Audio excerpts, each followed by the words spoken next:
गले में बार बार बलगम गिरना, पीएनडी। पीएनडी क्या है? और हेल्थ इज वेल्थ।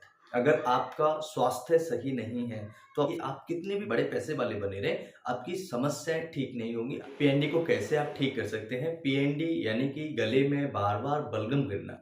अगर आप इस समस्या से काफी समय से परेशान हैं, अगर आप चाहते हैं इसका ट्रीटमेंट क्या है, अगर आप चाहते हैं कि इसे परमानेंटली कैसे ठीक किया जाए, तो इस वीडियो में 2 मेडिसिन ऐसे शेयर करने वाला हूँ जिससे आप पीएनडी की समस्या को हमेशा के लिए ठीक कर सकते हैं। सबसे पहले हम समझेंगे पीएनडी होता क्या है, पीएनडी के लक्षण क्या है, पीएनडी को कैसे ठीक किया जाए, पीएनडी होता क्यों है, या पीएनडी के साथ में कैसे कौन से रिस्क होते हैं जिनकी वजह से आपको पीएनडी की समस्या की प्रॉब्लम जो होती है, जो इश्यूज होते हैं वो बढ़ जाती है।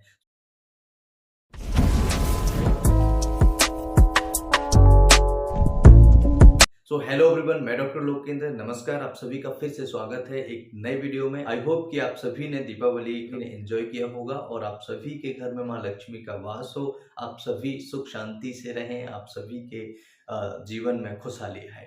तो सबसे पहले बात करते हैं पीएनडी बेसिकली होता क्या है। पीएनडी को समझना कोई बड़ा काम नहीं है, डरने की कोई बात नहीं है। पीएनडी यानी कि हमारे गले के अंदर थोड़ा थोड़ा बलगम गिरता रहता है। बेसिकली हमारी हवा को चेंज करने के लिए, जैसे कभी ठंडा करना है, कभी गर्म करना है, तो हमारी जो एनवायरमेंट से हवा जा रही है, इसके नाक से गुजरने के बाद कुछ ग्लैंड्स होती हैं। ये ग्लैंड्स उस हवा को नमी पहुंचाने के लिए कुछ सीक्रेशंस करती हैं। ये सीक्रेशंस जो होता है बिल्कुल नॉर्मल होता है, हमें पता नहीं लगता है। हम जैसे हमारा जो थूक होता है उसके साथ में ये अंदर चला जाता है, लेकिन हमें महसूस नहीं होता है। लेकिन जब ये सीक्रेशंस ज़्यादा हो जाए, जब ये ग्लैंड्स ज़्यादा सीक्रेशंस करने लगे, तो इसे हम कहते हैं पीएनडी, जिसे हम पोस्ट नेजल डिस्चार्ज या पोस्ट नेजल ड्रिप भी कहते हैं। अब ये जो समस्या है इसके कारण क्या हो सकते हैं, और ये जो कारण है इनको आप कैसे ठीक कर सकते हैं? देखिए, जब भी ये पीएनडी की समस्या आपको होती है, इसका सबसे मुख्य कारण होता है किसी चीज़ से आपको एलर्जी होना। अगर किसी चीज़ से आपको एलर्जी है, जैसे कई खाने पीने की चीज़ों से एलर्जी है, परफ्यूम से एलर्जी है, डस्ट से एलर्जी है, कई सारी ऐसी चीज़ें हैं जिनको आपके पास में जाने से, अगर आप पास में जा रहे हैं या मौसम चेंज हो रहा है, वेदर चेंज हो रहा है, ड्राई एयर चल रहा है, ऐसी स्थिति में आपको ये समस्या देखने को मिल सकती है। कई लोग ऐसे होते हैं, कई मरीज ऐसे होते हैं जिनकी नोज के अंदर कुछ चेंजेस आ जाते हैं, मसल्स का चेंजेस आ जाता है, उसकी वजह से भी होता है। तो यहाँ पर आपको डरने की कोई ज़रूरत नहीं है। अगर आप डरेंगे तो आपकी बीमारी बढ़ेगी, कम नहीं होगी। तो बेसिक सबसे पहला पॉइंट यह है, डरने की कोई ज़रूरत नहीं है, ये आसानी से ठीक हो जाता है और बहुत जल्दी आप इसे ठीक कर सकते हैं। तो यहाँ पर ये जो प्रॉब्लम है पीएनडी की, इसके कारण बहुत सारे हैं। वायरल इन्फेक्शन हो सकता है, बैक्टीरियल इन्फेक्शन हो सकता है, आपके नोज के अंदर कुछ चेंजेस देखने को मिल सकते हैं, उसकी वजह से होता है, एलर्जी की वजह से होता है। कई सारे ऐसे एलर्जेंस होते हैं जो हमारे नोज के द्वारा जाते हैं, तो वहाँ पर सीक्रेशंस बढ़ा देते हैं। या अस्थमेटिक पेशेंट्स होते हैं, या गले की जिनको समस्या होती है, गले का इन्फेक्शन बहुत ज़्यादा रहता है, ऐसे लोगों में भी हो जाता है। तो डरने की कोई बात नहीं है।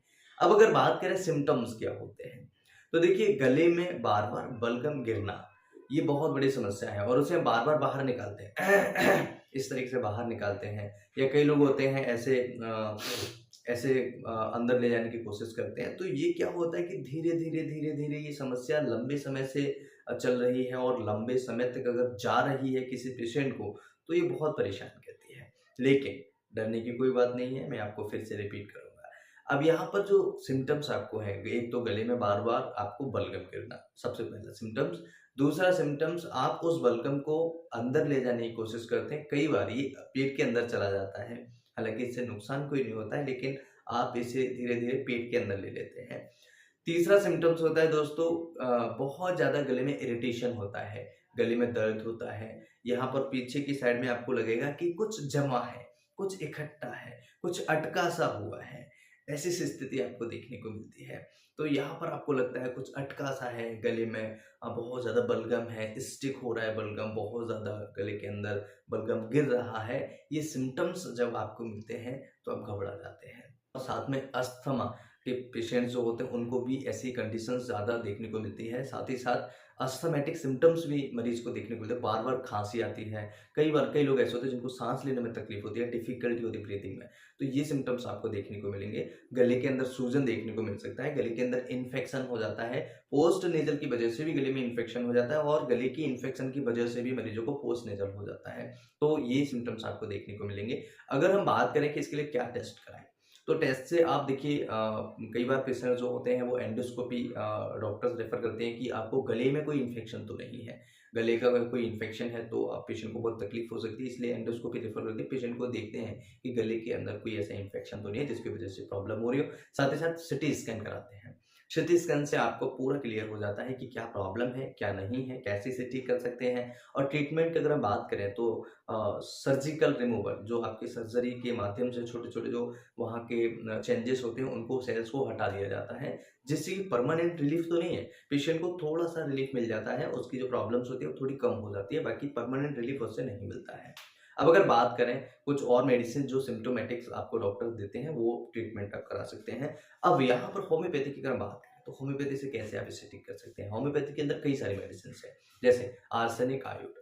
आर्सेनिक आयोड मेडिसिन बहुत स्पेसिफिक मेडिसिन है। जब मरीज को बलगम बार-बार गिरता है, बहुत ज़्यादा गिरता है, मरीज उसे बाहर निकालने की कोशिश करता है, कई बार मरीज उसे अंदर कर लेता है और बहुत ज़्यादा उसको स्ट्रेस होता है, बहुत ज़्यादा मरीज को फ़ियर होता है, एंग्ज़ायटी टाइप की होती है, तो मरीज को बहुत ज़्यादा गले की समस्या होती है। इस कंडीशन में आप आर्सेनिक आयोड ले सकते हैं। इसकी 30 पोटेंसी की 5 बूंदें सुबह, दोपहर, शाम को ले सकते हैं, आधे कप पानी के साथ में या फिर आप 1 चम्मच पानी लीजिएगा, उसमें 5 बूंदें डालिएगा, दिन में 3 बार ले सकते हैं। ये एडल्ट डोज़ हैं, बच्चों के लिए मैं बात नहीं कर रहा हूँ, मैं बात कर रहा हूँ बड़ों के लिए। अब यहाँ पर दूसरा मेडिसिन है दोस्तों काली मिर्च, काली बाइक्रोम जिसे हम कहते हैं। काली बाइक्रोम का जो म्यूकस होता है वो स्टिकी होता है। आपने देखा होगा कई बच्चे ऐसे होते हैं जिनको स्टिकी जैसे उन्होंने नाक को बाहर निकाला तो वो जो बलगम है वो स्टिकी हो जाता है, चिपका एक एक धागा सा बन जाता है। इस टाइप का अगर बलगम है तो काली बाइक्रोम बहुत अच्छा मेडिसिन है और पेशेंट को बहुत ज़्यादा तकलीफ होती है, दर्द होता है, पेन होता है, खाँसते समय उनको कई सारी प्रॉब्लम्स होती है, तो काली बाइक्रोम बहुत अच्छा मेडिसिन है। बेसिकली काली बाइक्रोम होम्योपैथी का बलगम निकालने के लिए बहुत अच्छा मेडिसिन है, तो काली बाइक्रोम से भी आप आसानी से इसे बहुत जल्दी ट्रीट कर सकते हैं। 200 पोटेंसी में इसकी 3 बूंदें सुबह, 3 बूंदें दोपहर, 3 शाम को ले सकते हैं। 1 गिलास पानी में आप लीजिएगा, बहुत अच्छे रिजल्ट्स आपको देखने को मिलेंगे। और ये दवाइयाँ आपको 15-20 दिन तक लेने की ज़रूरत पड़ सकती है, उसके बाद में आपको रिलीफ मिल जाए, तो आप एक बार हमसे कॉन्टैक्ट कर सकते हैं या आप पहले भी आप हमसे कॉन्टैक्ट कर सकते हैं। हमारी मेल आईडी है drlokeendra96@gmail.com। आप हमें फेसबुक पर भी फॉलो कर सकते हैं, उसकी लिंक हमने वीडियो के डिस्क्रिप्शन में दी हुई है। वहाँ जाकर भी आप हमें कॉन्टैक्ट कर सकते हैं। वहाँ पर आप फेसबुक पेज को फॉलो कीजिएगा और वहाँ पर आप हमें कॉन्टैक्ट कर सकते हैं। साथ ही साथ आप वहाँ पर हमसे चैट कर सकते हैं, आप हमें इंस्टाग्राम पर फॉलो कर सकते हैं, जिससे कि हम आप सभी की मदद कर पाएँ। अब यहाँ पर आप देखिएगा कि काली बाइक्रो हमने समझा, आर्सेनिक आयोड हमने समझा। इसके बाद दोस्तों दूसरा मेडिसिन है नेट्रम्यूर।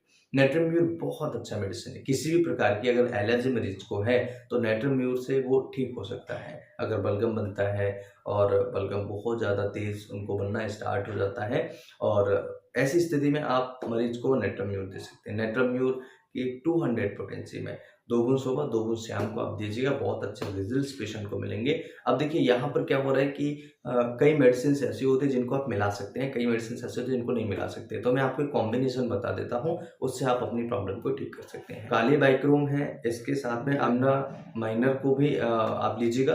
200 पोटेंसी में आप इस दोनों को मिक्स कीजिएगा। साथ ही साथ हिस्टामिनम, हिस्टामिनम को 200 पोटेंसी में आप ये तीनों मेडिसिन्स को मिलाइए, काली बाइक्रोम, लेमना माइनर एंड इसके साथ में हिस्टामिनम, तीनों मेडिसिन्स को मिलाइए 200 पोटेंसी में। 30 ml क्वांटिटी हो तीनों की, तीनों को मिला लीजिएगा। 100 ml का जो बॉटल आता है उसमें मिक्स कर लीजिए, 10 ml खाली रहेगा आपको। जब भी आप पिएं इसकी 10 बूंदें सुबह, 10 बूंदें शाम को पीजिएगा, बहुत अच्छे रिजल्ट्स आपको मिलेंगे। बहुत आसानी से अपने प्रॉब्लम्स को आप ठीक कर सकते हैं और पीएनडी की समस्या को हमेशा के लिए जड़ से ठीक कर सकते हैं। होप ये वीडियो आप सभी के लिए बहुत अच्छा होगा। अगर वीडियो अच्छा लगे तो लाइक करें, चैनल को सब्सक्राइब करें। कुछ पूछना चाहे तो आप हमें फेसबुक पर फॉलो जरूर कीजिएगा, वहाँ आप हमें मैसेंजर से बात कर सकते हैं। वहाँ पर आप हमें कई सारे वीडियो, छोटे-छोटे वीडियोज़ भी अपलोड करते हैं, वो भी आप काफ़ी आपके लिए हेल्पफुल हो सकते हैं। हमारी प्लेलिस्ट जरूर देखिएगा, बहुत सारे वीडियोस हमने अपलोड किए हुए हैं। मैं फिर मिलता हूँ, नमस्कार, thanks for watching, have a nice day.